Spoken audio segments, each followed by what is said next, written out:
प्रणाम सभी को। आज स्वरूप बोध क्या है और इसके विषय में जानने की जिज्ञासा आई है, तो आज इसी विषय पे चर्चा करते हैं।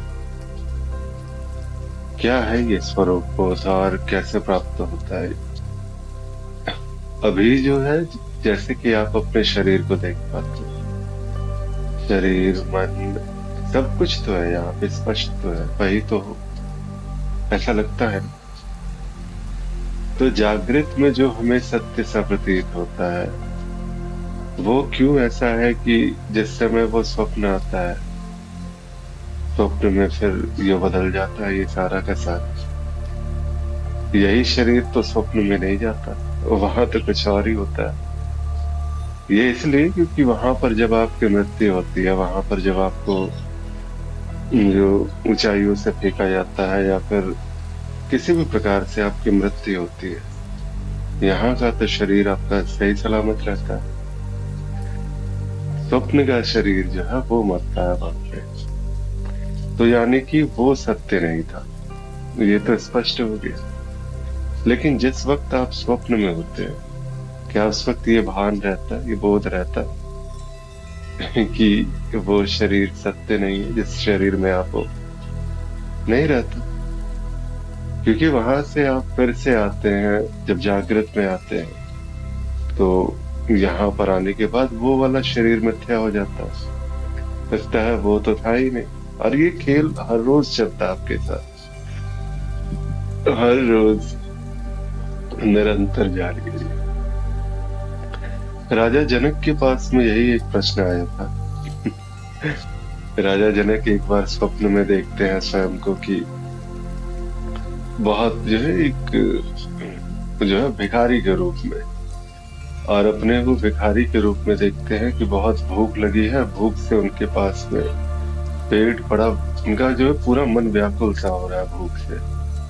वो हाथ बढ़ाते हैं एक कटोरे की तरफ जिसमें भोजन रखा है, और उस पात्र को भी कोई और जो है ठोकर मार के चला जाता है।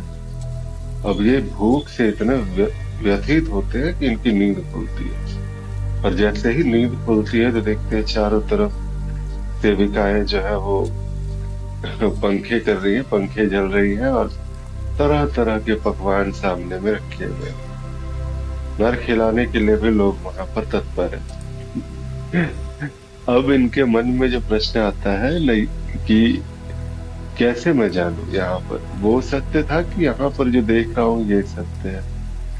और ये प्रश्न इन्हें व्यथित सा कर देता। और इसके बाद फिर कथा आगे बढ़ती है, और अष्टावक्र का जो है वो आना होता है उस दरबार में। अष्टावक्र को देख करके सारी सभाजन जो है काफी उपहास करते हैं। 8 जगह से टेढ़े मेढ़े थे। तो उन्होंने कहा कि मैंने तो सुना था तेरी सभा ये ज्ञानियों की सभा है, लेकिन यहाँ तो सब ये शरीर को ही देख करके विश्लेषण कर रहे हैं। तो उसके बाद फिर जब इस प्रकार से जब कहते हैं तो राजा जनक कहते हैं कि बताइए आप जो है, मैं तो बस यहाँ पर एक प्रश्न का उत्तर जानना चाहता हूँ, ये सत्य कि वो सत्य। और इस समय जनक का बस एक ही उत्तर था। जनक जिस समय जब प्रश्न करते हैं यहाँ पे अष्टावक्र से कि ये सत्य कि वो सत्य, तो अष्टावक्र का एक ही उत्तर आया वहां पे, न वो सत्य न ये सत्य। जो स्वप्न में तूने देखा वो तेरे जागते हैं मिथ्या हो गया, तो वो सत्य कैसे हो सकता है? और तेरा जागृत जो है वो तेरे स्वप्न में मिथ्या हो गया, तो ये सत्य कैसे हो सकता है? न वो सत्य है न ये सत्य है। और इसके बाद फिर उनकी जो आपस की चर्चा होती है, उन्होंने जो उपदेश किया, वो उपदेश जो अष्टावक्र गीता के रूप में आज भी हम जानते हैं, उसको देखने का प्रयास होता है, समझने का प्रयास करते हैं उसको।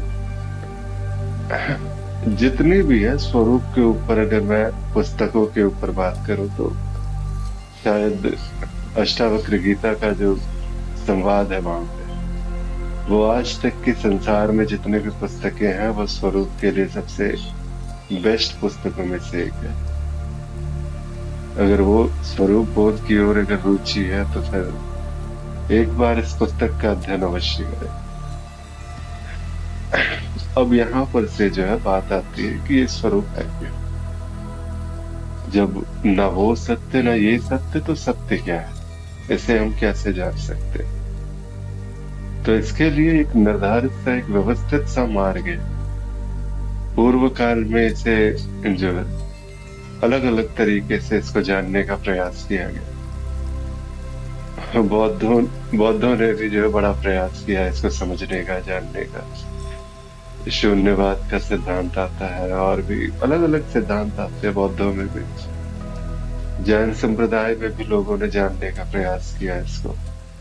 शादवाद कहते हैं वहां पे, शादवाद के सिद्धांतों के द्वारा शायद कहा जा सकता है, कोई एग्जैक्ट नहीं बता सकता कि क्या है, क्या सत्य है।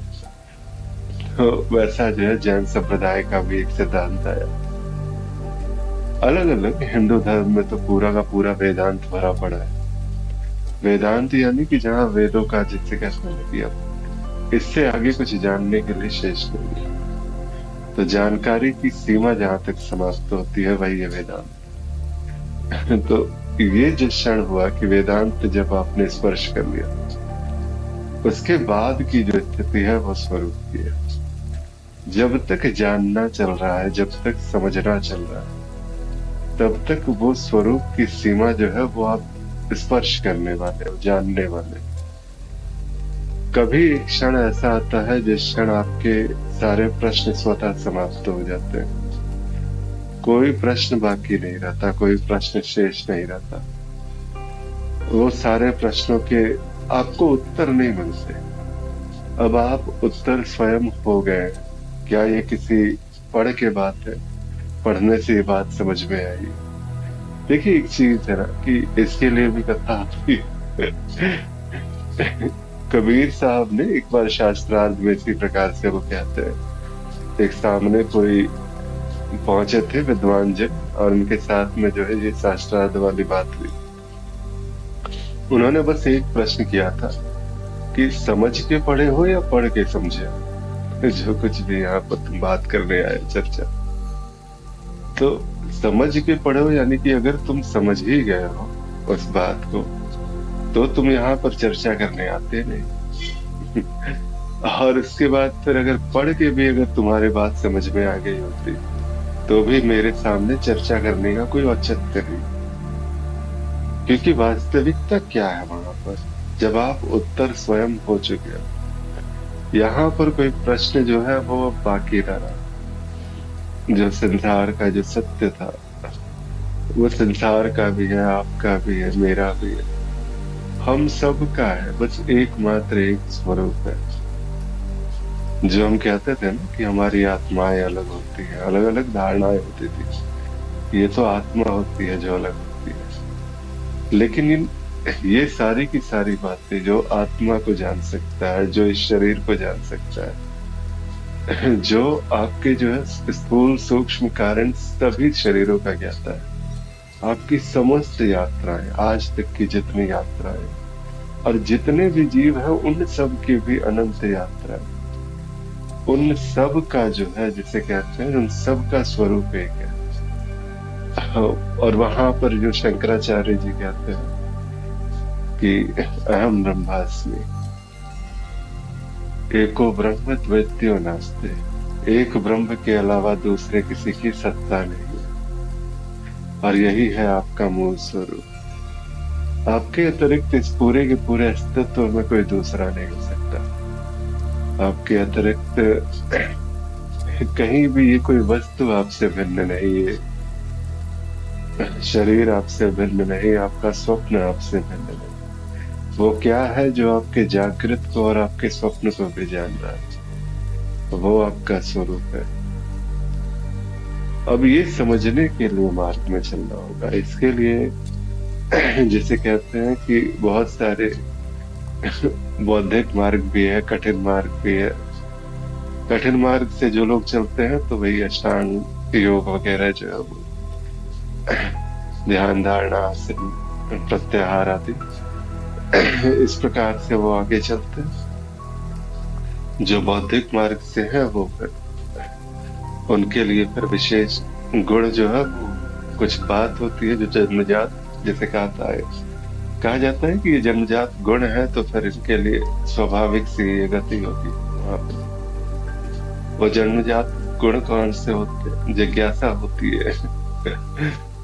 बहुत बार देखा होगा ना बच्चों में, कुछ बच्चे होते हैं जिज्ञासु ज्यादा होते हैं, तो बस उनकी जिज्ञासा को अगर दिशा मिली हुई है, जो अपने स्वरूप को जानने का प्रयास करते हैं, इस प्रकार के भी लोग होते हैं। तो जिज्ञासा है, मुमुक्षुता है, जैसे मुक्ति की शिक्षा आ गई, जिसने इस संसार को इतना भोग लिया कि अब मैं मुक्त होना चाहता हूँ, या गुरु कृपा से मुमुक्षुता की बात जो है उसमें आ गई। और भी है बहुत सारी चीजें, जब चट संपत्ति के गुण होने चाहिए, और भी कुछ कुछ गुण है। जैसे ही उस प्रकार के गुण जब आप में आ गए, तो फिर जो है अब संभावना होती है कि यहाँ से अब आगे जो है, जिस समय आपको समझाया जाएगा उस समय समझ में बात आ जाएगी। तो ये है बौद्धिक मार्ग। अगर इतना नहीं है तो फिर जो कठिन मार्ग से आप चल सकते हैं, क्या भक्ति मार्ग या तंत्र मार्ग आदि से स्वरूप बोध वगैरह ये सब नहीं होता है क्या? बिल्कुल होता है। भक्ति मार्ग से भी वैसा ही होता है, बस उसमें समय ज्यादा लगता है। क्योंकि क्या है कि इसमें शुद्धिकरण की प्रक्रिया बड़ी धीमी रहती है। कठिन मार्ग में शुद्धिकरण आपका जो है वो तेज होगा।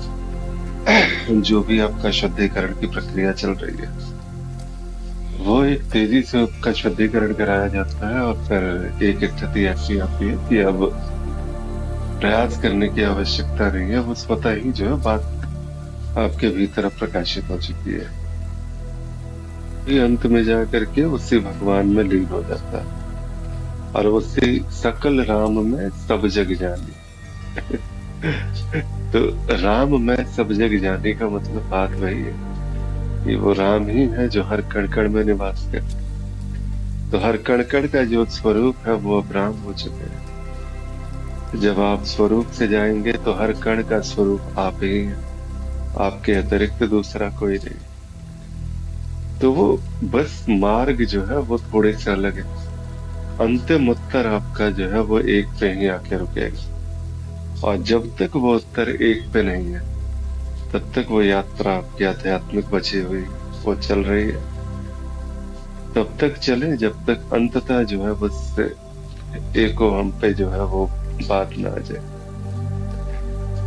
यही है स्वरूप और यही है मूल बात।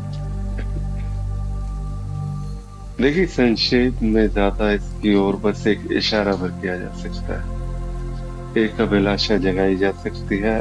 थोड़ी विस्तृत बात अगर है तो उसके लिए मार्ग पे चलना होगा। अलग अलग जगह पे अलग अलग मार्गों में अलग अलग व्यवस्थाएं हैं, उस व्यवस्था के साथ में आप चल सकते हैं। निर्वाण धाम में गुरु ज्ञान की एक व्यवस्था की गई, आप यहाँ पर आकर के गुरु ज्ञान के माध्यम से इस मार्ग पे चल सकते हैं। तो फिर मिलते हैं अगले सत्संग में अगले विषय के साथ।